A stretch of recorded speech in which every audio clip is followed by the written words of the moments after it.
Assalamu alaikum wa rahmatullahi wa barakatuh.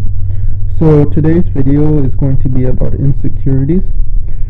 Before we begin, please subscribe and inshallah you'll get good deeds for it and Islamic content in your subscription.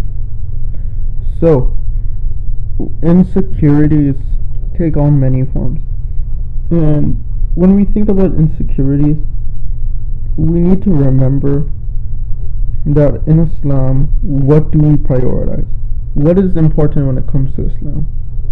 What's important in Islam is going to Jannah, doing good deeds, meeting your obligations, doing your prayers, etc., etc. So when we think about that, then insecurities, they involve what usually?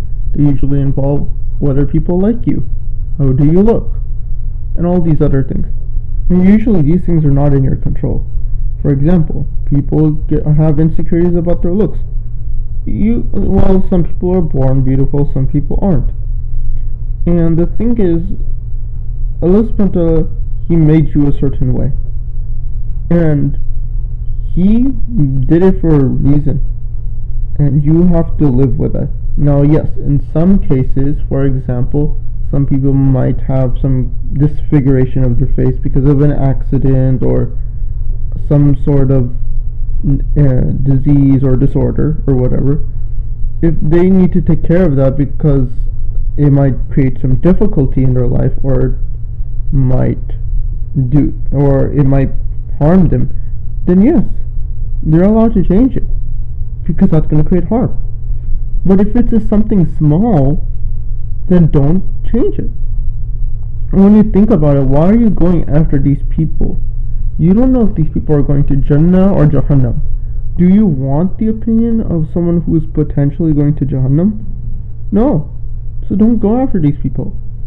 Allahu Alam, if they go to Jannah or Jahannam. What's important is doing what's right. Doing what's Islamically right. And it's okay to like these things. In Jannah, you can get anything you want. So that means that these things, you're going after them now, but your body's only going to live for so long. You go after these things in Jannah, you're going to have them for eternity if you want. And if you really think about it that way, that Jannah is a way to get that you want in this life, then it's so much more better. You're not guaranteed to get the things in this life, but Islam is guaranteed to be true. I can guarantee you that Islam is true, and I can guarantee you that there is Jannah. Now whether we go to Jannah or Jahannam, that's up to us and Allah subhanahu wa ta'ala. It's up to us to make an effort, and Allah subhanahu wa ta'ala will be the one who decides to go if we go to Jannah or Jahannam, and He will make that decision based off of our effort. You feel insecure about something right now, don't worry about it.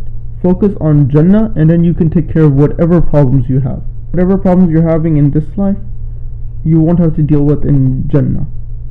So make an effort. If you want to look beautiful, try to make an effort to go to Jannah. If you want to be strong, try to make an effort to go to Jannah. If you want to be popular, try to make an effort to go to Jannah. And going after these things in this life, this is not what's going to bring value to your life. This is not what's going to bring happiness in your life. It might bring temporary happiness, value, whatever it is. It'll bring it temporary, because this life is temporary. One day, you're going to die. Assalamu alaikum wa rahmatullahi wa barakatuh. Jazakallah khairan kaseera for watching, and please subscribe.